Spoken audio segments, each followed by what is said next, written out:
Hey everybody, it's Dr. Chris here with Physio Room. We're going to talk about the anatomy of the shoulder today and why you might have some shoulder issues or some neck issues and what is going on in the shoulder that could be causing both of those types of things. So let's just dive in. Let's look at your right side here, and we'll spin this around and give you a little bigger view there. So if we're looking at that shoulder there, when we have irritation, three things happen. We guard naturally as humans. We don't like pain, so we end up guarding. So your pec gets tight, that's going to pull your shoulder forward. On the other side of that, if you use your upper trap, then that's going to elevate it, and we're going to walk around with like this elevated upper trap. So we get pulled forward and elevated. And then the third thing is going to be this deltoid right here. And so that's where people feel that pain in the shoulder blade or in the side of the shoulder, not really the shoulder blade. It feels like someone's just punching them in the shoulder. And that's because that deltoid right there is guarding. And when you make a tight fist and you guard, your palms, knuckles turn white because there's no blood supply. When you're guarding in a muscle like this, that's why you have that deep ache, because there's no blood supply. And so what we want to do is hit the reset button on that. So as we look at that, so if we get rid of the pec and the delts and that upper trap up there,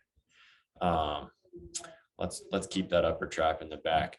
Here's the important piece in order to start to alleviate some of these symptoms and start to put yourself in a better postural position and a better position to, in fact, start to function throughout your day and get stronger. We're going to want to use this lower trap right here. So low trap, you can see these fibers coming down, these fibers coming in, these fibers actually come up. And so when you look at that, those fibers coming down, pull the shoulder blade down and in. These fibers come in middle, pull your shoulder blade in. We want to use these more. That's the important piece. You can see these fibers right here will pull you up. As you pull up, that starts to create that tension up. That's where those headaches start at the back of the head, base of the skull, wrap around to the front. You get the headaches behind the eye. And part of that can be shoulder issues. So we see that all the time where people are referred in with shoulder issues and it's a neck referring down, or vice versa. They're in for neck issues, but it's actually a shoulder dysfunction. And so that's where working with us one-on-one, we can answer your questions, because it's not always cookie cutter and there needs to be some specifics to you. And so if you get rid of that upper trap, then you're left with what we're going to look at in the rotator cuff. And the rotator cuff is 4 muscles. You've got the supraspinatus on the top here, comes from here, comes underneath this bone and attaches out to the outside of that bone. Then you also have the infraspinatus right here, and right below that you have the teres minor. Both of these are going to pull your arm out that way. And the importance of getting those, as you can see, there's a little bit of a downward motion with the attachments.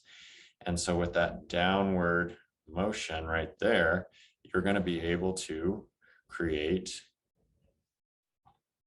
space. When people have rotator cuff issues, this is what happens. This bone and this bone, the space between it gets smaller. And this muscle right there, where if you fade that out, you can kind of see the space in between those two bones where that muscle lives. If the space gets more narrow, that muscle gets more pinched. And when that happens, we get syndromes like impingement syndrome, or you get the rope in the movie theaters where the rope is just rubbing, one strand, 2 strands, and all of a sudden the rope breaks. That's what happens to the rotator cuff, to the accountant that tore his rotator cuff but didn't actually do anything. It's because that space kept getting more and more narrow, and it becomes more and more pinched right here. So what surgeons will do, they'll come in and shave off underneath here, and they'll do a bunch of different things. But honestly, one of the best things that you can do, you're going to get way more space in that area by strengthening those rotator cuff.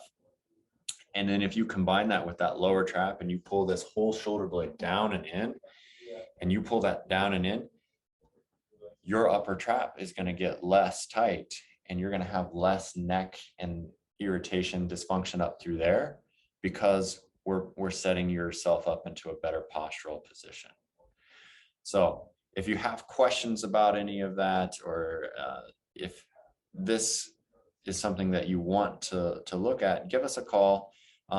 If you do have questions, drop a comment down below in the comments there. We'll respond back to you and help you along your journey. So that's our goal, is to be a guide for you and help you kind of navigate this shoulder neck pain issue, because you don't need to actually have unnecessary surgery, drugs, injections. We can help you manage that from a very early on standpoint. And if you're more proactive than reactive, you can avoid those types of issues and surgeries altogether. So let us know if you've got any questions. I look forward to seeing you on the next one, and have a great day.